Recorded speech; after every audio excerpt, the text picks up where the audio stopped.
গণপ্রজাতন্ত্রী বাংলাদেশ সরকারের মাননীয় প্রধান উপদেষ্টা, উপস্থিত মাননীয় উপদেষ্টাবৃন্দ, সরকারি কর্মকর্তাবৃন্দ, অভিভাবক এবং সবচেয়ে বেশি প্রিয় আমাদের নতুন কুড়ির অংশগ্রহণকারীরা, সবাইকে জানাই আন্তরিক শুভেচ্ছা ও অভিনন্দন। এই মঞ্চে আমি গভীর শ্রদ্ধার সাথে স্মরণ করছি ভাষা আন্দোলন থেকে শুরু করে সকল গণ অভ্যুত্থানের শহীদদের, 1971 সালে মহান মুক্তিযুদ্ধের বীর মুক্তিযোদ্ধা এবং বীরাঙ্গনাদের, এবং বিশেষ করে গত 2024 সালের জুলাই বিপ্লবের শহীদ এবং আহতদের, যাদের আত্মত্যাগের বিনিময়ে আজকে আমরা এখানে আসতে পেরেছি। নতুন বাংলাদেশে নতুন কুড়ির যাত্রা শুরু হয়েছে। আজকের এই আয়োজন শুধু একটি সাংস্কৃতিক প্রতিযোগিতা নয়, বরং এটি তরুণ প্রজন্মের জন্য, নতুন বাংলাদেশের জন্য একটি নতুন দিগন্ত। জুলাই বিপ্লব পরবর্তী বাংলাদেশের তরুণদের স্বপ্ন, সৃজনশীলতা এবং প্রতিভাকে সামনে আনার জন্য নতুন কুড়ি এক অসাধারণ প্ল্যাটফর্ম।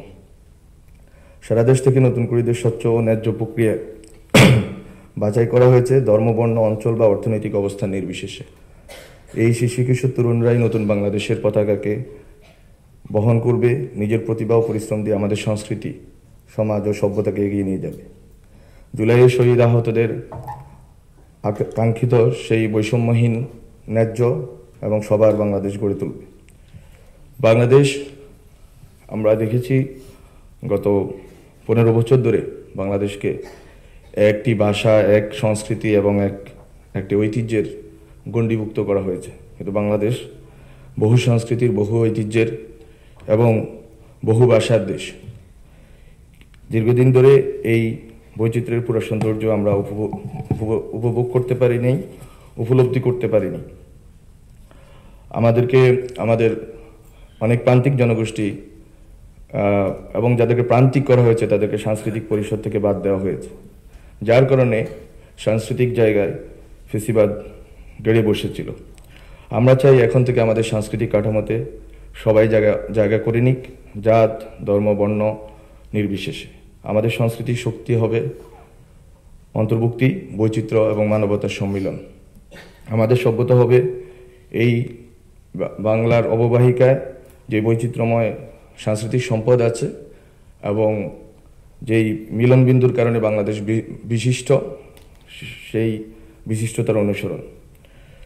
আমি মাননীয় প্রধান উপদেষ্টার নেতৃত্বে আমরা যখন একটি নতুন বাংলাদেশের যাত্রায় আছি, তখন প্রাতিষ্ঠানিক সংস্কারের ধারাবাহিকতায় বিটিভিকেও স্বায়ত্তশাসন দেওয়া হচ্ছে এবং বিটিভি যাতে বাংলাদেশের সংস্কৃতি এবং ঐতিহ্যের এবং বাংলাদেশের মানুষের প্রতিনিধিত্ব করতে পারে, সেজন্য বিটিভিকে নতুন করে গড়ে তোলা হচ্ছে। বিটিভি যাতে কোনো দলের, কোনো রাজনৈতিক শক্তির স্বার্থের হাতিয়ার না হয়ে ওঠে, সেই চেষ্টা আমরা করে যাচ্ছি। বিটিভিতে নতুন করে আরও রিয়েলিটি শো, ভিন্ন বয়স এবং পটভূমির প্রতিযোগীদের নিয়ে নতুন যে অনুষ্ঠান, সেসব আমরা চালু করে দিয়ে যাব। আশা করি পরবর্তীতে এগুলো অব্যাহত থাকবে। এখন থেকে বিটিভি হবে সবার, সব দলের এবং সব মানুষের। পরিশেষে আমি বিজয়ী নতুন কুড়ি 2025 প্রতিযোগীদের আন্তরিক অভিনন্দন জানাই। প্রতিযোগিতায় যারা জয়ী হয়েছেন, বাংলাদেশের বিভিন্ন প্রান্তিক অঞ্চল থেকে ধারাবাহিকভাবে যারা আজকে এই মঞ্চে পর্যন্ত এসে পৌঁছেছেন, সবাইকে অভিনন্দন জানাই। আমি অভিনন্দন জানাই। তোমাদের নতুন কুড়িদের প্রতিভা, নিষ্ঠা এবং উদ্ভাবনী শক্তি আমাদের সবাইকে অনুপ্রাণিত করে।